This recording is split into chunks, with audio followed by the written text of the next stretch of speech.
So hello, what's up mga ka-J-Vlog? Welcome ulit sa panibagong video, and for today's video, i-game test natin ngayon 2025 etong isang napakagandang iPad na lumabas sa sobrang mura, ang iPad 9th generation. Maganda kaya to for gaming? Tara mga ka-J-Vlog, check natin.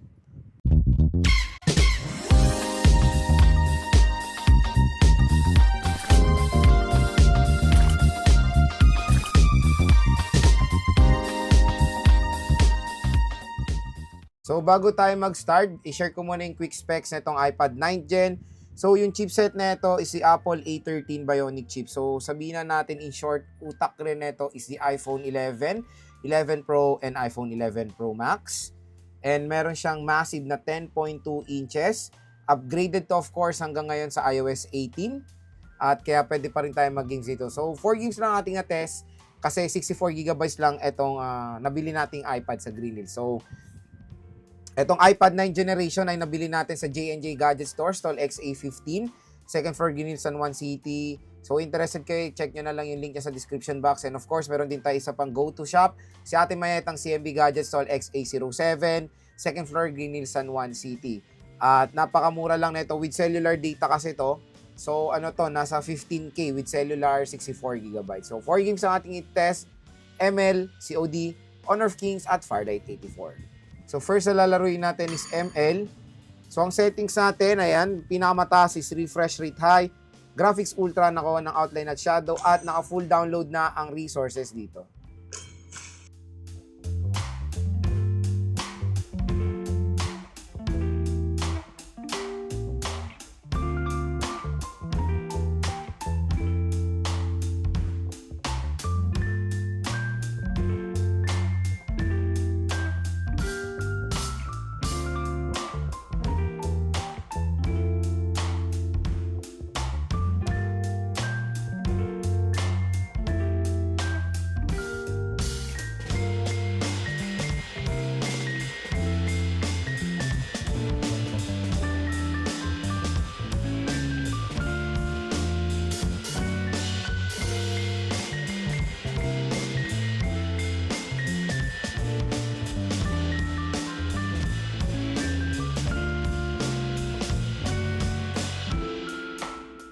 So yan, pagdating sa Mobile Legends, napakaganda ng performance yan ng iPad 9th generation.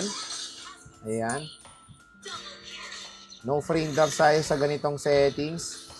May enjoy nyo maglaro dito mga ka-J-Vlog ng Mobile Legends sa 9th generation. At full screen na siya. Doon sa menu, di ba, nagano lang siya.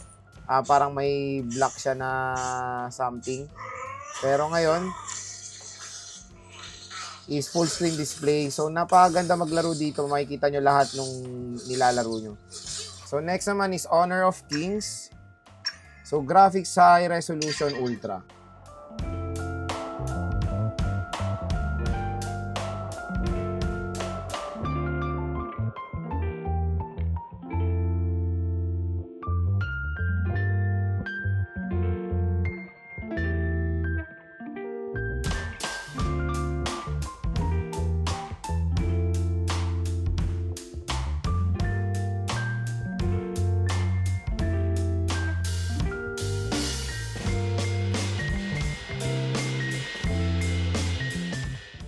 So, Honor of Kings, ma-playable din naman siya dito sa iPad 9th generation. Smooth naman so far dun sa sinet nating settings. Smooth naman siya so far sa sinet nating settings. No frame drops din. So, may enjoy nyo rin maglaro ng Honor of Kings dito sa iPad 9th Gen. So, next naman is Farlight 84. So, try natin i-set yung graphics sa Ultra. Mag-restart to. Sorry. So, yan. Nag-restart siya. Pero ito na yung settings natin. Frame rate high, graphics ultra. So, try natin yan.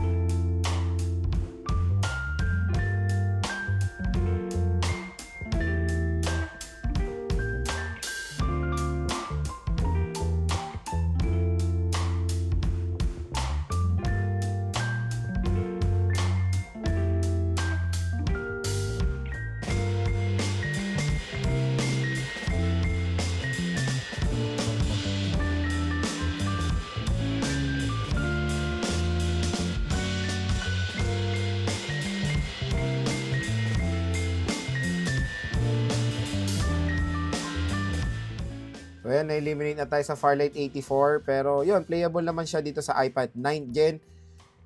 Parang mas taas yung settings sa sinet natin. Pero siguro malaki yung display niya. Medyo nakikita natin hindi ganun ka-detail yung graphics. Pero playable siya. Okay rin naman yung movement dito sa iPad 9 Gen. So next naman is COD. Settings natin to both Battle Royale and multiplayer. Graphics very high, frame rate max.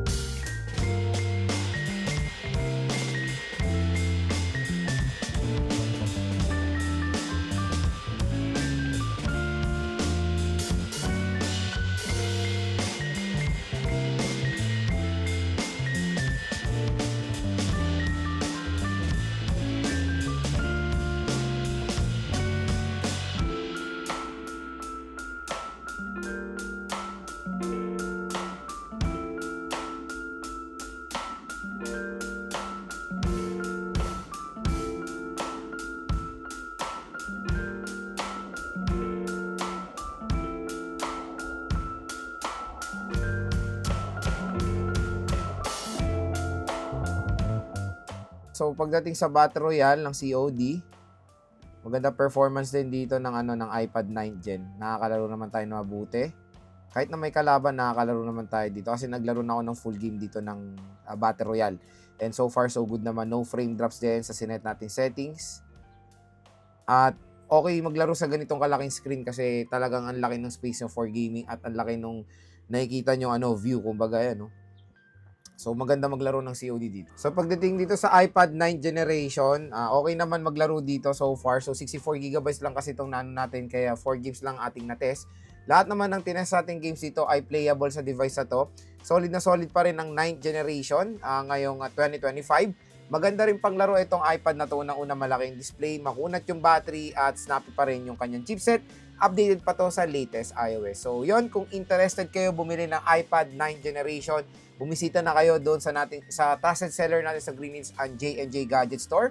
Napakamura lang ng mga iPads doon, lalo-lalo to, lahat sila dito ay merong karamihan ng mga iPads sila ay merong cellular data. So, kung i-rate ko ang iPad 9 generation sa kanyang performance, 1 ang lowest and ng highest, 1 ang lowest and ang highest, ang score ko dito nasa 8.